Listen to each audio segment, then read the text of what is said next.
What do we have here, Campbell? Tracy Saddles. She was reported missing 2 days ago. Oh, for Christ's sake. Last week she put assault charges on her boyfriend, Evan Dews, a real piece of trash. Evan Dews. Did we question him yet? Yeah. Claims that he was couch diving at some friend's house, and I know he's lying about that. So what do we know about the scene? Well, the deposits on the ground tell us that the victim was already injured before she entered the alley. And she was probably trying to escape until she hit this dead end. Witnesses? Yeah, we got a homeless guy. He called it in. Where is he?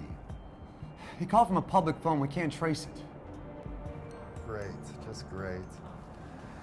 Okay, since we don't have any witnesses, find me something else. Yeah. Keep looking, Campbell.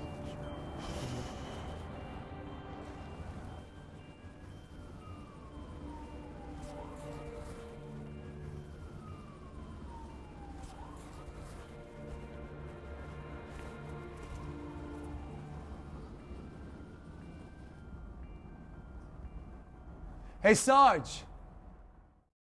Like a regular fingerprint, forensic scientists can use a genetic fingerprint to identify a suspect.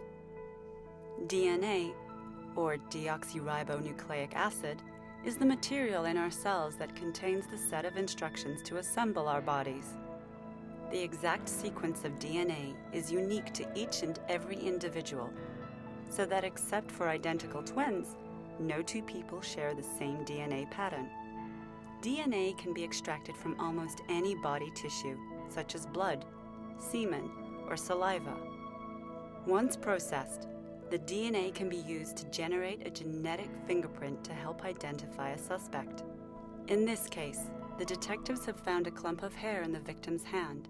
They can take the hair sample to a forensic lab, where it can be analyzed by forensic scientists and technicians.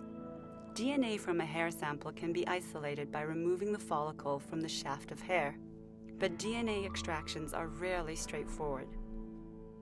Very often, the sample is too old, contaminated, or in this case, damaged. Regardless, DNA evidence can be crucial in convicting a suspect or even exonerating an innocent person. The first step to creating a genetic fingerprint is to extract and isolate the DNA in the sample. Once this is done, a restriction enzyme is added to each sample. The restriction enzyme cuts the DNA into small fragments at exactly the same point along the length of the DNA strand. No matter who the DNA comes from, it will be cut at identical points.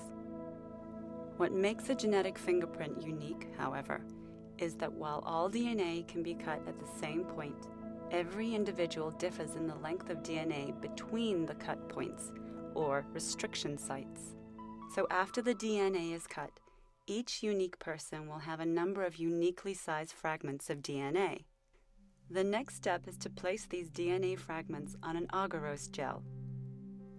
Then, a small electrical current is applied to the gel. The fragments of the DNA each move along the gel at a speed proportional to their size.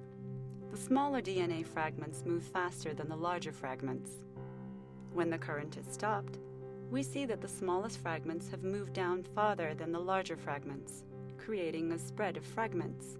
This pattern, unique to every individual, is called the genetic fingerprint. If there are no suspects in the crime, this genetic fingerprint is compared to a database of 6 million genetic fingerprints of former offenders and samples from previous crimes. This database, called CODIS, is funded by the Federal Bureau of Investigations. In our case, the DNA from our suspect matches exactly the DNA found at the crime scene. This means that the hair in our victim's hand originally came from our suspect. The detectives are one step closer to solving a murder. We got him. Great.